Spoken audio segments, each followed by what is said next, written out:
The CNBC app. Global market news in one place. Customizable sections and personalized alerts. Stocks tracking, interactive charts and market insights all in your hands. Stay connected. Stay informed. Download the CNBC app today. A very warm welcome to this Friday edition of Scorebox Europe. We are live from Davos and London. I'm Steve Sedgwick with Karen Cho and, of course, Juliana Tattlebaum with the fake snowing behind her. These are your headlines. Ukraine's President Zelenskyy takes aim at Europe after an hour-long meeting with President Trump, calling on the continent's leaders to move from words to actions. Europe looks lost, trying to convince the US president to change. But he will not change. 19 nations sign up to President Trump's Board of Peace, despite skepticism from key European economies. Others defend the measure on CNBC. Some will come first, others will come later, but I think the aim is to bring everybody together. I strongly believe that Europe can support this initiative to make sure that in every corner of the world we have more safety, we have more prosperity, and we have more peace for the people. Oil prices rebound as President Trump renews his threats against Iran after saying he would act if Tehran renews its nuclear program. We have an armada. We have a massive fleet heading in that direction, and maybe we won't have to use it. We'll see. President Donald Trump sues JP Morgan and its CEO Jamie Dimon for $5 billion, accusing the Wall Street giant of debanking his accounts for political reasons. Here in Davos, Dimon was critical of the White House's move on credit cards. It would be an economic disaster. And I'm not making up because our business, we would survive it, by the way. You would, if you, in the worst case, you'd have to have a drastic reduction of the credit card business.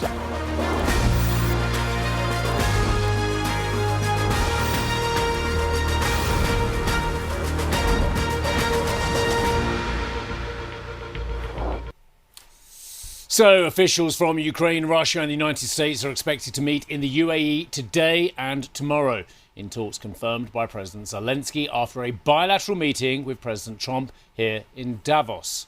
Speaking to reporters, Trump and Zelenskyy struck an optimistic tone on their discussion. The meeting was good. Look, we have a ways to go. They're meeting with President Putin today, as you know. The meeting was good with President Zelenskyy. We'll see how it turns out. A lot of people being killed. How was your meeting with President Trump, Mr. Zelenskyy? How was the meeting? Meeting was very good. And speaking after his meeting with Trump, Zelenskyy used a special address here in Davos to criticize Europe's response to Russia's invasion, accusing leaders of a lack of action. Instead of becoming a truly global power, Europe remains a beautiful but fragmented kaleidoscope of small and middle powers. Instead of taking the lead in defending freedom worldwide, especially when America's focus shifts elsewhere, Europe looks lost, trying to convince the US president to change. But he will not change. President Trump loves who he is, and he says he loves Europe, but he will not listen to this kind of Europe.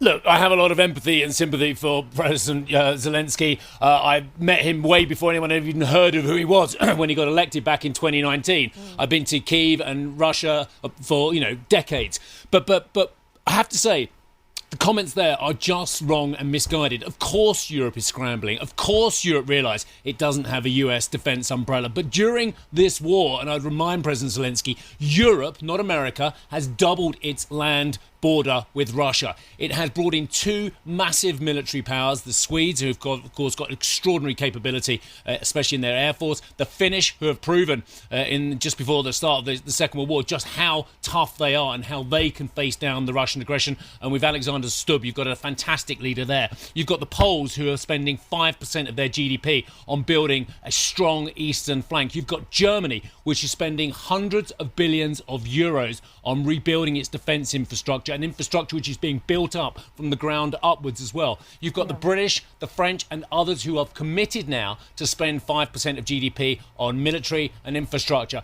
With respect to Mr. Zelenskyy as well, what he's saying is his reality and the reality of the world. Everyone is scrambling to find an interim solution until Europe can stand on its own. It just can't at the moment. So what does it do? Does it confront the president every time? No, it has to deal with the realities of today. The scrambling that you talk about is also posturing ahead of any peace agreement, what the ultimate framework looks like. And I think there are concerns about who is left with what and what the European presence will look like. And we've had those conversations at a ministerial level. But I think on the ground, very different situation. That was a conversation we had yesterday with one of the main utilities players. It is a humanitarian crisis on the ground. Everyday Ukrainians are feeling the pressure of not having any energy over winter. So it's brutal on the ground. So I think what you're seeing from Zelenskyy, that international pressure to get a deal and then the domestic pressure at home coming through very quickly. Yeah, and look, there is copy after copy. There are tomes, I've read a lot of them, that point to the absolute reality that he says. Europe is not the geopolitical superpower it should be. We know that. We've known that for a very long time. We knew it under Obama. We knew it under Biden. We knew it under Clinton. We knew it under Bush as well. And yes, absolutely, Donald Trump has done Europe a massive favour. It's got us to think very seriously about our economic reach and our defence as well. And look, these things take time, and I have a lot of understanding for European powers who are just scrambling now for a new strategy. But he's right, we do need more cohesion. We do need to create an economic union that actually matches the wealth within the borders of the EU, and I'll add the UK into that as well, because the power would be enormous if that was leveraged. Someone who is stunningly critical, of course, of Russia and his own story, and if you don't know it, you should look it up because it is an extraordinary tale. I caught up with the CEO of Hermitage Capital, Bill Browder, and asked whether the US or Russia was the biggest threat to Europe at the moment. It's obviously Vladimir Putin. I mean, Vladimir Putin has launched a war of aggression on a neighboring country on the European continent, killed hundreds of thousands of people, putting Ukrainians into darkness and cold. There's a hot war going on. What Trump is doing is playing around the edges. He made an outrageous proposal. He backed down immediately when he realized that there could be consequences. Of course, it's a distraction. It's probably disrespectful. It's out of the ordinary. But the real risk, the real threat, the real bad guy is Vladimir Putin. See, I don't know if Europe's in as much danger as it was. And I talked to Alex Stubb about this quite a lot, and he's a very strong leader. And he points out, well done, Vladimir Putin. You've just doubled the land border with NATO. You've brought two very strong militaries into NATO as well.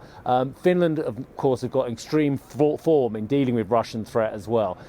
Actually, given the troubles that Putin is having in Ukraine against a relatively small country compared to the might of Western Europe, do you actually think there is a threat to Western Europe now, to those NATO neighbours and countries in Europe? Well, Alexander Stubb is an excellent leader, and he's exactly right on all those points.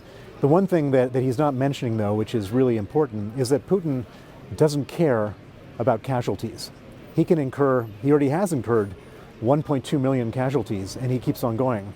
And that is his ultimate power vis-a-vis us, because we're all democracies, we all care about a human life. He doesn't care. And so if we were in a direct confrontation with Putin, in spite of his weakness, in spite of his absolute incompetence, the fact that he can suffer 100,000 casualties and not blink, if we suffered 100,000 casualties, it would be the end of Europe as we know it. Danish Prime Minister Mette Frederiksen will meet with NATO Secretary General Mark Rutte in Brussels today. On Wednesday, President Trump praised the framework proposal for Greenland as the ultimate long-term deal, telling CNBC's Joe Kernan it would be forever. In the wake of Trump's comments, Frederiksen expressed concern over Greenland's sovereignty, which NATO said was not discussed, as talks focused predominantly on Arctic security and minerals. Spain's Minister of Foreign Affairs also said that the future of Greenland belongs to its people and the Danes.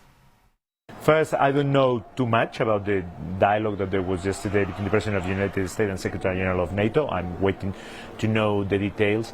At any rate, what's important is the principal position, and Spain has a principal position. The future of Greenland belongs to the people of Greenland, to the Danish people.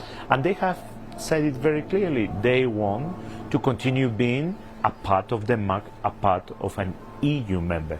And if there is any concern about the security of the Arctic, that is part of the Euro-Atlantic security, We can discuss that in the Atlantic Council, and we can, as NATO, improve that security as we do it in the eastern flank or in the southern flank. The most recent commentary from NATO is that one of the most concerning things in the Arctic has been increased cooperation between China and Russia. Is there any suggestion, the intelligence that Europe is getting, that there is an increased threat in the Arctic? There is no from the information that I have, but Spain is much more concentrated on the southern flank and very much involved in the eastern flank. So if the countries that are directly dealing with the Arctic, because it's their region, they bring that information to the Council of NATO, of course we are going to take it very seriously. And if there are threats that are being increased or new threats, it's in the interest of everyone to meet them. We don't need to change sovereignty in order to do that. Geopolitical tensions with the US have fueled a renewed focus on Europe's competitiveness here in Davos. We've been speaking to executives and policymakers about the steps they believe the continent should take. Europe is coming forward even more strongly with the need for more research and development, creating competitiveness, the capital markets union or investment and savings union, all these things that were part of the Draghi report, that there is a concerted effort to push this much stronger forward. We all know we have way too much regulatory here. We all need this union. We need better access to capital here because we have so many great talents here in Europe, but they are all leaving at a certain point because they don't find, here the market to scale their business. And this is what it is about now. Now it's about leadership and take action. But now it's important that we are acting with speed. And these are specific problems, of course, for the smaller companies, but for also other industries that we are still too fragmented. So we have to really clearly remove the barriers between the member states, so create one clear single market, and also cut bureaucracy and red tape. So we have to simplify the rules, and also we have to create better capital markets, because especially for the smaller companies, it's often difficult to get access to capital. Right, well, let's try and park geopolitics, because there was only one headline in Davos this week, and that was Trump. Let's be brutally honest about it. But there was a second headline, and that was technology as well. And that's what we want to talk to Bernard Liotto about as well, managing partner at Borderton Capital. Bernard, I have to say, I did chortle because someone pointed out something to me, and then I couldn't unsee it. And that was the top drag. And for all our viewers who don't know about the top drag here at Davos, it is back to back. Every single premises, every single shop is taken over by companies. And apart from the magnificent CNBC house, they tended to be technology companies. But the point I thought was amusing was someone said, have you noticed? It's all AI and no crypto. And a couple of years ago, you couldn't move for crypto companies. So there was a salutary tale there, actually, I would say. Bernard, I don't think anyone believes for one moment that investor interest will wane in AI the way perhaps it has a little bit in crypto as well. I'm not saying it's not still there, and everyone's excited about blockchain, but in terms of the zeitgeist, it's still AI, isn't it? It's absolutely AI. I think it's AI, but it's also the technology related to European sovereignty. That's what's interesting, is that now Europe has to be independent because of what's happening on the geopolitical front. And as such, it needs to be much more independent on energy, on space, on defense, on infrastructure. And that creates incredible opportunities for tech again. I'm going to agree and disagree with you because I think the aspiration is fantastic. Europe independence from a technology point of view would be magnificent, but it's not going to happen in my lifetime. Even in the younger members of the team, I don't think it's going to happen in their lifetime, is it? Well, it's going to be a lot of progress. I think it's all about momentum. If you look at the core tech industry in Europe, 10, 15 years ago, Europe was nowhere. Today, in 25, we minted more than 50 unicorns. It's twice as much as last year. So the momentum is strong. 8 new decacorns, so $10 billion businesses. We represent more than 20% of investments in tech. How many of those companies would get into the S&P 500? How many of those companies would get into the top 100 tech companies in the world? I would suggest it would be single figures. It will be, for sure. I'm talking about momentum, but also you can see that there are companies coming from Europe that are becoming global leaders in their marketplace. Spotify, Adyen, and now Revolut, which was our early stage investment. Your enormous success, so congratulations on that one. Bernard, I want to pick up on the points you were making around the gaps in Europe energy. I was talking to the industry commissioner for Europe yesterday, and it felt as though there are initiatives coming on the energy front for Europe. They know they're not competitive when it comes to, say, electricity. And you're seeing in Germany that they're trying to artificially lower the price of electricity for industry, which makes a difference. But how do you see that gap being closed? And is it a government, a European initiative that can do it?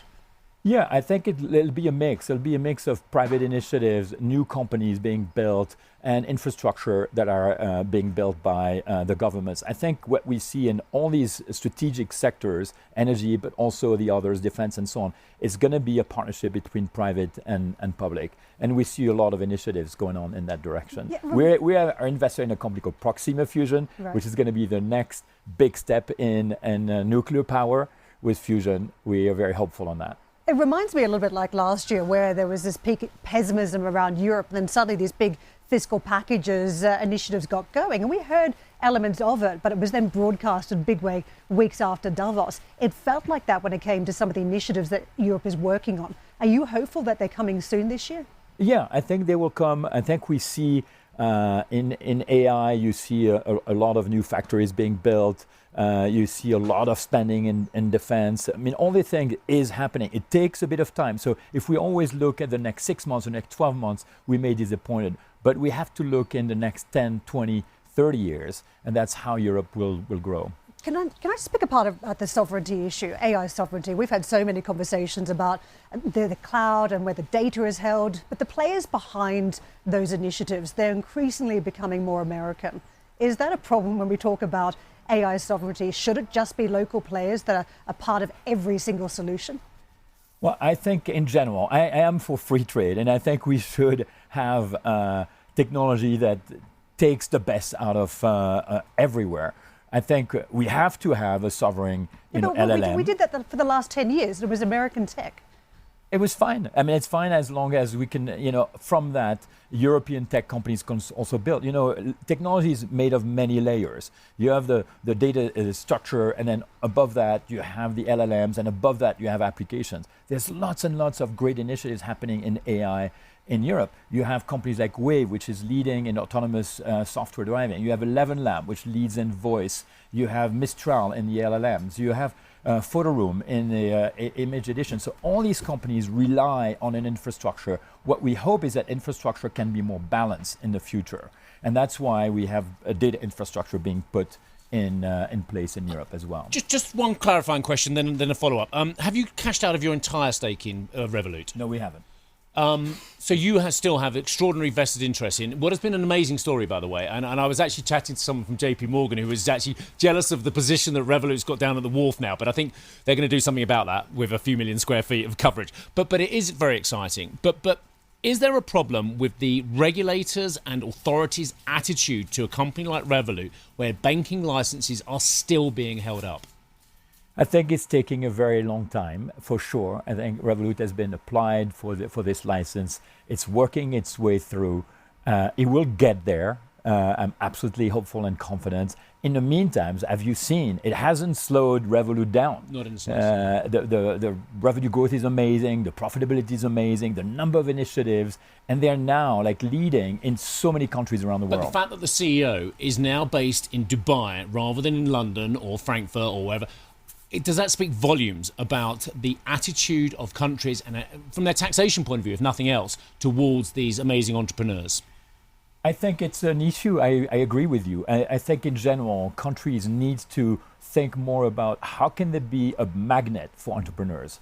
And it's a package. It's making the business easy to develop, but it's also for the individuals to be there and wanting to be in that particular place. Can I pivot from Revolut, which was frontier technology in its day, to future technology now, and that is space?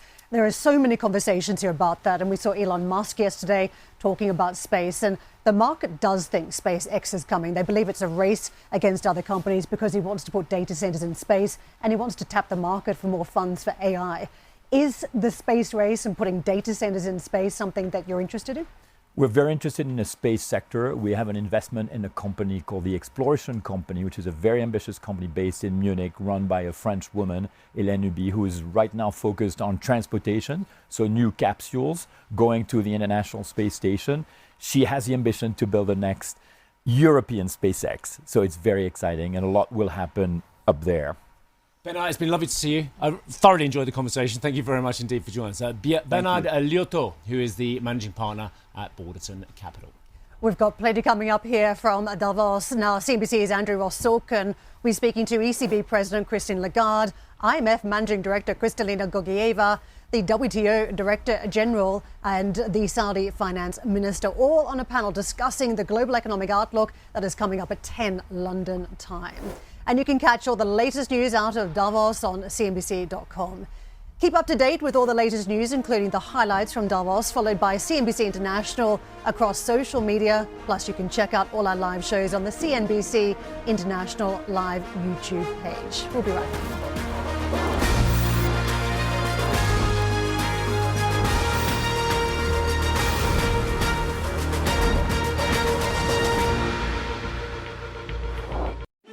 Executive Decisions is the new podcast from CNBC, where I ask powerful leaders about their decisions that changed everything.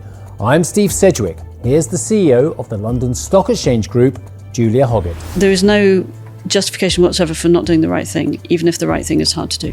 Which also means that if the context changes or the information changes, it is absolutely fine to also change your mind. That's Executive Decisions with me, Steve Sedgwick. Get it wherever you're listening to this.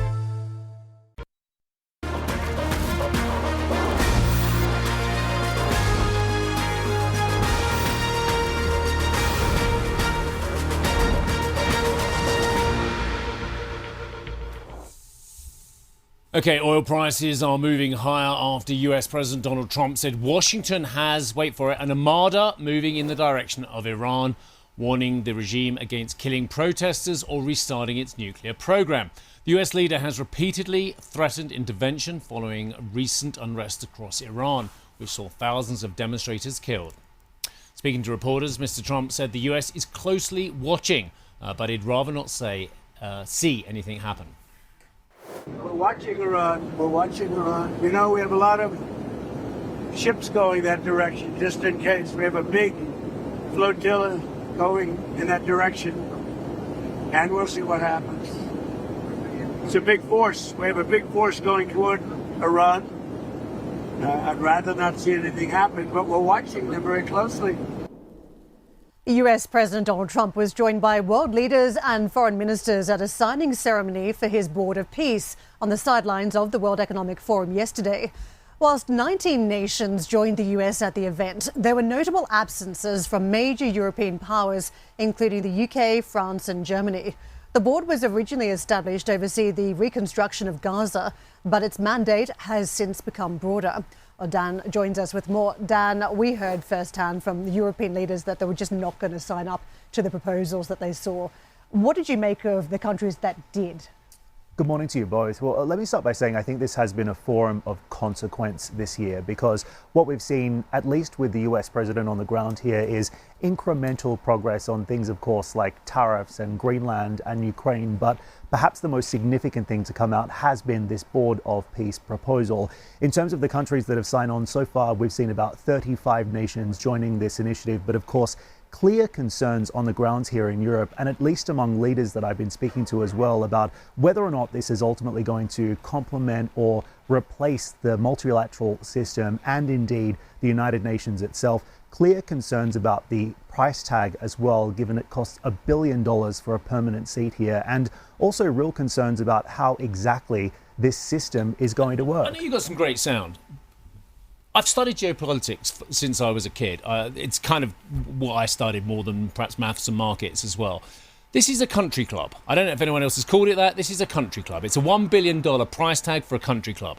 And if I don't get me wrong, the League of Nations was abysmal and it failed because it didn't have power. The United Nations is abysmal because you've got blocking vetoes from key powers, key nuclear powers in the wake of the Second World War. But this is a country club. And if anyone thinks for 1 minute This is a version of multilateralism. They just need to see what the president has been up to with his foreign policy adventurism as well. He does not give a jot about multilateralism. He cares about America first. Now, that is what he was elected on, and I understand that, and that is what his base wants, although whether the base wants international adventurism remains another point, a moot point as well. But if any member signing up for that thinks that it is a club of equals, they need their head looking at. Well, let me push back on that a little bit, because what we've also heard from leaders here is the fact that they're clearly concerned about the current state of play. They believe that they don't have a framework for these conversations to take place.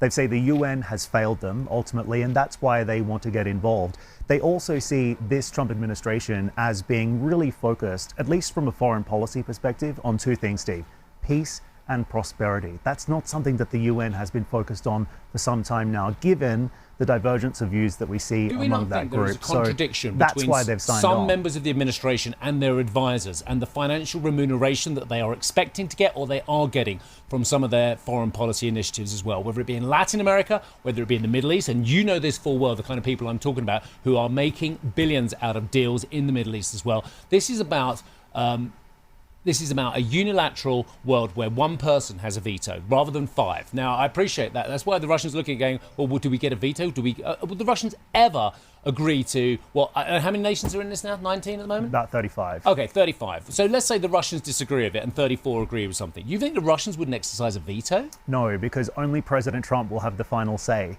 And that's also part of the framework here. They believe that this will ultimately help them to get okay, so things it's done. not only a flash country club, it's a flash country club with an emperor. Well, perhaps that might be the case, but I've also spoken with leaders on the ground here, Steve, and the optimism is running high that this will be a success. Great. And do you know what? I would like nothing more to be wrong. What do the Paraguayans say? Well, listen to this. This is the president of Paraguay weighing in when I asked him whether or not this system will have any credibility. I'm very positive. I think that the system was broken. Over the last 3 years, I have stated at the UN General Assembly that the architecture that was drawn 80 years ago was broken, that we need to redefine a new architecture. So we really welcome President Trump's initiative to strengthen the collaboration, to bring new partners, to relaunch a new architecture to strengthen the world peace. So I'm really positive about the effort. What about America's allies that haven't signed on? Well, some will come first, others will come later, but I think the aim is to bring everybody together. I think that the aim of working for peace is something that is very, very good. The president of Paraguay speaking to me yesterday when I asked whether or not this would have any credibility. And what's also interesting here is the reaction that we've seen. Of course, right now, we're looking at already the first issue within this board, President Trump rescinding an invitation for Canada's Mark Carney to join. We've heard immediate reaction from the UK Prime Minister, Sir Keir Starmer, as well, saying that he won't be joining because he's concerned about the Russian involvement too. And of course, some of the largest economies here in Europe, Germany, France, also saying they're not involved, right? Because they're also concerned about how this is going to work. But we've seen this week that the Europeans have taken a much stronger stand, and that came through the form of pushing back on tariffs on the situation with Greenland. They were simply just not going to roll over. So they're somewhat emboldened by the fact that worked. I mean, markets got behind, the market sold off, and we saw a very quick resolution. I don't think the Europeans are ready to hand more power to Trump in any form. And so we will not be seeing them sign up. Absolutely. I think that's a fair point, Karen. And just given the immediate reaction to this Board of Peace, you really do get the sense that Europe is kind of stuck now working out what to do next. What we see here is, of course, the Europeans preferring to work amongst themselves and then coming up with a more unilateral decision to take to the president. But, you know, how this is going to work is a big question. Can I make another point here? Because we've rolled on from Greenland very quickly to talking about Russia, Ukraine, solving that. But we're also talking about Iran and whether there could be moves afoot there from the Trump administration and Cuba. So what does the Board of Peace do if Trump rolls into other jurisdictions and causes some sort of regime change or governmental change? I'll answer that. Day two strategies. Where are the day two strategies in Venezuela? Where are the day two strategies if you decapitate the regime, the theocratic, authoritarian, brutal, awful regime in Iran? Where's the day two strategy for democracy? Where's the day two strategy for democracy in Venezuela? Where was the day two strategy for US action in Iraq as well? You know this. Your region has had to put up with this more than anyone. I'm going to ask a question, and the answer is I don't know. I don't mean there is a day two strategy. Let me ask you one question. Who has had the best Davos? You know, is it a business leader? Is it a world leader? I think there is one standout character who has had the best Davos from an international perspective. Mark Carney. When have we ever all agreed on something? And this is the man who's been uninvited from the Board of Peace. I think we can just leave it there.